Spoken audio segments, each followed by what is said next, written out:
ایک ایسا صحابی رسول جس سے فرشتے بھی حیا کرتے تھے۔ السلام علیکم ناظرین، صدائے دین میں ایک بار پھر خوش آمدید۔ ناظرین، ایک دفعہ کا ذکر ہے کہ حضور اقدس صلی اللہ علیہ وسلم اپنے گھر میں تشریف فرماتے۔ آپ صلی اللہ علیہ وسلم نہایت سادگی کے ساتھ آرام فرما رہے تھے۔ آپ صلی اللہ علیہ وسلم نے تہبند باندھ رکھا تھا جو قدرے اوپر کو تھا، اور اس حالت میں آپ صلی اللہ علیہ وسلم بیٹھے ہوئے تھے۔ آپ صلی اللہ علیہ وسلم کے پاؤں مبارک کھلے ہوئے تھے۔ اسی اثناء میں دروازے پر دستک ہوئی۔ پوچھا گیا کون؟ عرض کیا حضرت ابوبکر صدیق رضی اللہ عنہ۔ حضور صلی اللہ علیہ وسلم نے اجازت دی۔ حضرت صدیق اکبر رضی اللہ عنہ اندر تشریف لے آئے، بیٹھ گئے۔ آپ صلی اللہ علیہ وسلم نے اپنے حیت میں کوئی تبدیلی نہ فرمائی، اسی انداز میں تشریف فرما رہے۔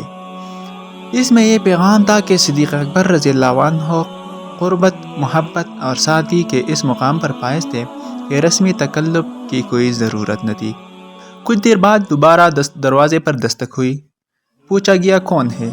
عرض کیا گیا حضرت عمر فاروق رضی اللہ عنہ۔ آپ نے انہیں بھی اجازت دی۔ حضرت عمر رضی اللہ عنہ بھی اندر تشریف لے آئے اور بیٹھ گئے۔ حضور صلی اللہ علیہ وسلم اب بھی اسی حالت میں تشریف فرما رہے۔ حضرت عمر رضی اللہ عنہ جلال کے باوجود دین میں ایسے مضبوط اور صاف دل انسان تھے کہ سادگی اور بے تکلفی ان کے مزاج سے ہم آہنگ تھی۔ تھوڑی دیر گزری کہ پھر دروازے پر دستک ہوئی۔ پوچھا گیا کون؟ عرض کیا گیا حضرت عثمان بن عفان رضی اللہ عنہ۔ یہ سننا تھا کہ حضور اقدس صلی اللہ علیہ وسلم فوراً متوجہ ہوئے۔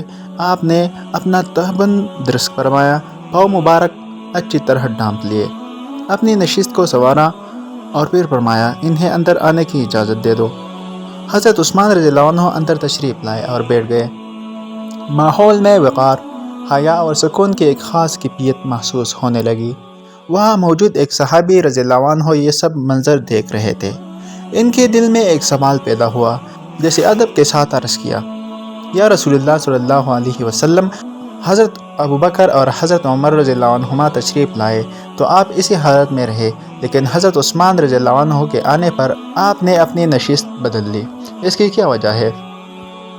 حضور اقدس صلی اللہ علیہ وسلم نے نہایت حکمت اور محبت سے جواب ارشاد فرمایا، میں اس شخص سے حیا کیوں نہ کروں جس سے فرشتے بھی حیا کرتے ہیں۔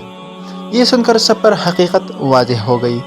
حضرت عثمان رضی اللہ عنہ کی حیا، شرم اور پاکیزگی کا یہ عالم تھا کہ آسمانوں کے فرشتے بھی ان سے حیا کرتے تھے۔ حضور صلی اللہ علیہ وسلم نے ان کی لطیف مزاج اور بلند حیا کی رعایت فرماتے ہوئے اپنے حیت میں تبدیلی کی۔